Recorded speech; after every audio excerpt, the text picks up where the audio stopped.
What is going on, guys? Troublesome here, and I'm back with another episode. Well, actually, it's a new game. I'm doing a game review for Redline Ultimate Racing by SimPro Studios. This is an early access beta I got a key to, and I'm going to check it out today. It's not really anything that it's not really anything that I'm used to, but I found myself getting sucked in more and more the more I played it. Plus, it's early access. The developer's got a lot up his sleeve that he's looking to add to it, which is going to make it even better, a better experience.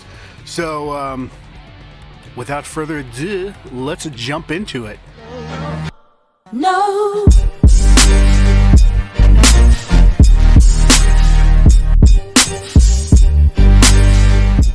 Okay, guys, so what Redline Ultimate Racing is a racing manager simulator.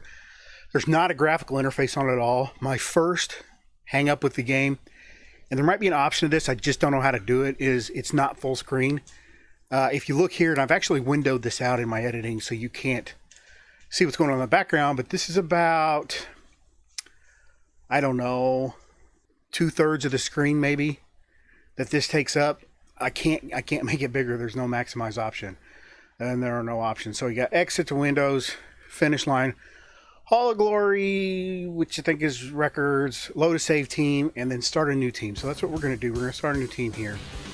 Now, the developer has said in the notes that he is going to add past records, and I guess that's what these Redline Universal files are that aren't currently implemented, but they're working on it. But it's going to be past records of past NASCAR races, so you can enter them in here and kind of manipulate the output of different NASCAR races and things like that. Personally, I'm not into NASCAR, but like I said, if you watch my vlog, I do appreciate the sport of NASCAR. And this is a very detailed manager with a lot of randomization.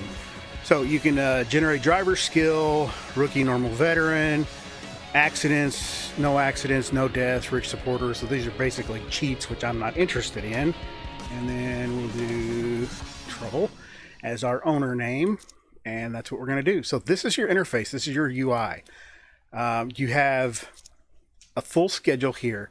There's no postseason. There's no preseason. These are all the different speedways and cups races, what time they are, what type of course they are. There are 4 different types of road courses, and that will make sense a little bit later on because different cars perform differently. I did the regular one, start out with $500,000, Team Trouble 2017. So, first thing you got to do, you can't race yet, what this little yellow arrow is, you can't race yet because you got to get a driver. I have learned over my couple of times playing this through that it's better to get a really, really expensive driver like this Neil Burton guy. They're all statistics. I don't even know what they all are. Aggressiveness, driving, strategy, stamina, control, I guess, lead, luck, crazy. And these are all factors in whether or not you win the race. Now, some of these guys have a trait. The blueprint driver has it all, once generation, ceiling, and potential. This guy's only $86,000. I'd be reluctant. The hammer, driver throws caution to the wind. So you got that. So basically, to hire one, you can hire up to 4 drivers. I'm just going to hire one because I've kind of learned that that's really all you need, or at least in my experience. Now, I'm probably doing this all wrong. So we got that. Now we got to get a crew chief. Again, I prefer experience.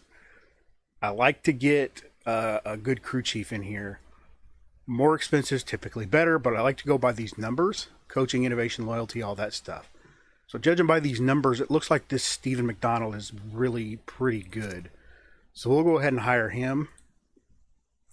And I actually forgot to do something back here on drivers. You got to set this guy as your primary. So double click on his name and hit drive next race. So he is my dude now. He is my dude. CPU drivers, you can go down here and look at all the statistics of the drivers if you really want to get down deep into the statistics of it. But there's nothing I can do to control these. I can't stop them. So, but it does give you a little bit of insight. If you see somebody whipping your butt a lot, you can come in here and see what traits they have. All right, so the garage. This is where we can buy our car. This is the car. This is the cost. durability, engine, chassis, aerodynamics, reliability. I like to get one with high reliability. This run of options right here isn't great because I don't have one that's got a really good chassis that has good reliability. But I'm going to go ahead with this one because it has good aerodynamics, good reliability. Here's what I'd like to see. I'd like to see a customizable look to the car. You do get sponsors later on, but I'd like to be able to, even if it's not in 3D, even if it's a side front shot or whatever, if you could put some decals on here. It did say, I think in the dev notes, that they're going to make customizable team badges, logos, and things like that. So I'd like to see that here. Now, this car is 94% durable because it's already got some age on it, but I can hit that, and there's a chance, if my crew chief is good, that I can gain. Now, you can also lose durability if you hit that wrench, but it does cost money every single time you do it. I just forgot to do something, so the next step we got to do here after we've got the car up to where we want it to go is double click on the car to get a little check mark next to it. That means that's your primary car. That's the one that's going to run all the time. You can own, I think, 2 cars at a time, so you can switch between 2 if you have a different setup, which is kind of neat because you can do car R&D, which costs $75,000 to get it up here, which I'll go ahead and do. You got to click on this thing up here. So that gets us up here. So we have 100 total points to get all these, to put all these wherever we want. So aerodynamics, chassis, engine, we can have a weak engine, have a really good aerodynamics and engine, probably for like super speedway type races. So we'll just go ahead and amp those up quite a bit. Raise this a little bit. So now I got 100 points. Chassis is not very good. Reliability won't be great. And then start it. This progress bar will go up a little bit more each time you race. Now, it goes up faster depending on, I think, how good your crew chief is in like the innovation factor. So now that I've assigned the car, I got an R&D going, I can actually run this race. Now, here's the part that's kind of depressing. I'd love to see this, even as an overhead crude camera, just a visual aspect. This play race, I believe, is going to be similar to that, and there will be decision points within the race that you can make decisions on whether to pit, whether to do this or that. I think that's what the developer has in mind. It's not available yet, so all I can do right now is hit this sim race, and it's like random generation of the stats of the race and some sounds while you're at it. So here we go. Okay, so qualifying, we qualified 11th. 112 mile an hour average, and we finished 29th, which is pretty terrible. So, there are tips here. Finish. Now, these are the development points that we got for our driver through our crew chief, and so he gets better and better and better. You also have injury reports here if he gets hurt. It says how got your car. Bleh. Shows how much your car got beat up. Durability 96. I lost 4%. 18% of my custom cars completed. Crew chief, no development. So that's where we are. Now, basically, what I did is I went in here, got that 4% back. Is the last few times I played this, I just would fix the car, go back here, fix the car, go back here, race it again. We're 13th. We're doing better. $35,000. We're making some money. Oh, we got coaching innovation 4. Crew chief developed. That's good. Everybody's safe, healthy. That's good. All right.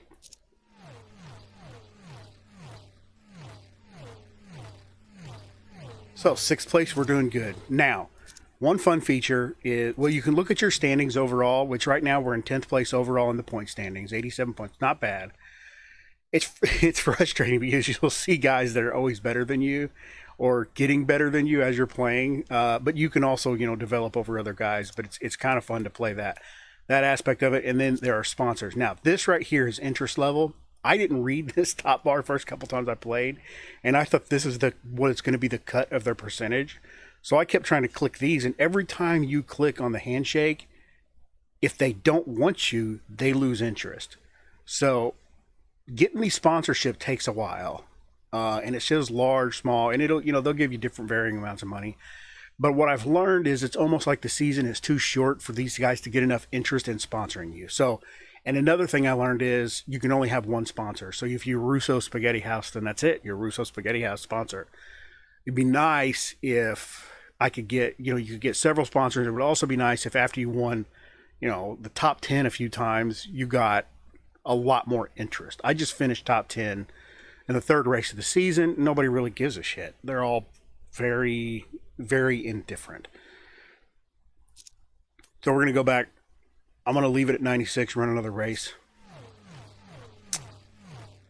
Finished 20th, qualified 7. Now, some of this may have something to do with stamina. I'm not really sure. If you run the crap out of a guy, maybe he gets tired and starts driving worse. But I haven't figured that part out yet.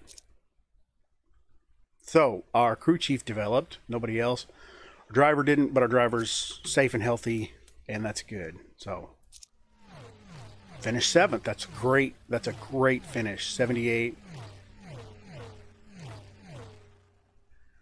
Led 78 laps of that. So that's awesome. 300 laps. That's a lot of leading.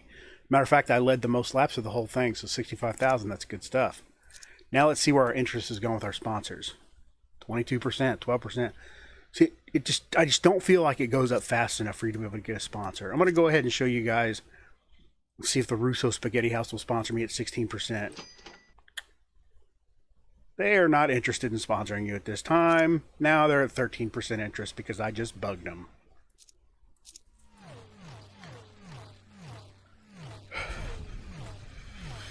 Okay. So I qualified 27th, finished 31st on that race. Didn't wreck or anything like that. I did get some driver points there. Finished 21. So you can basically run through the whole season. I'll show you where I'm at in the season. You can run through this whole season in about 20 minutes. You can hire and fire drivers. You can fire and hire crew chiefs. It's kind of neat. I'd like to see a little bit of graphical interface. I'd really like to see it be able to be full screen. I do not understand why it's not. But the game, it's weird because, like I said, I'm more into graphical type simulators like Trucking Simulator and Car Mechanic Simulator, as you guys know if you watch my channel. But this one, when I played it, I was playing it over the weekend, and I kept playing it over and over again because I kept getting deeper and deeper into like building my team and getting better and learning the ins and outs of it. See, my guy's doing horrible now. Vibration in the car. Now my R&D car's ready. Strained ligament. Uh-oh. That's not me. That's a different driver. My car's doing horrible. I need to fix it. 11%, 23%. That's pretty good. My crew chief must be awesome. All right, car R&D. We got it. Let's do it. Let's run it. Make that our primary. You can see our stats comparatively. Aerodynamics are not as good on my custom car. Reliability is not as good. These two things are pretty good. Oh, crap. You can keep doing this over and over again. I just accidentally spent $75,000 on this. You can keep doing this over and over again. Now, I don't know if anything happens to where you can get more than 100 total points. Or I would like to see you can dump your old car back into here and do more research on it and just keep building it up. But I know it's not realistic, but it'd be kind of neat if you could. So let's go ahead and get that R&D going. Like I said, you can finish this game in probably about 20 minutes of play. Which, I made that with my primary, right? Okay. Which, it's a quick game. But like I said, I don't know if I said this or not. But like I said, if they had a little bit of graphical interface on it, you could do a little bit of customizing to the car, look of it, and then see it in not necessarily a full rendered 3D environment, but even some sort of a 2D overhead or something like that. I think it'd be very immersive in the racing manager type of genre. It's not something that I have much experience with, but I think it would be a lot of fun. And the developer looks like he's got a whole lot up his sleeve. He looks like the developer's really pushing to, develop this game further. Sales are good, they said. So, I'm looking forward to it. I'm pretty excited about it. So if you want to check out this game, it's on Steam. I think it's $4 or $5. I don't want to speak out of turn, but I think it's $4 or $5. Worth the money if you like this kind of game. early access, and watch it grow into something hopefully great. So that's going to do it for today, guys. I appreciate you guys hanging out with me and making me a part of your day. If you like this video, hit the like button. If you want to see more from me, hit subscribe. So that having been said, I will see you guys next time. No.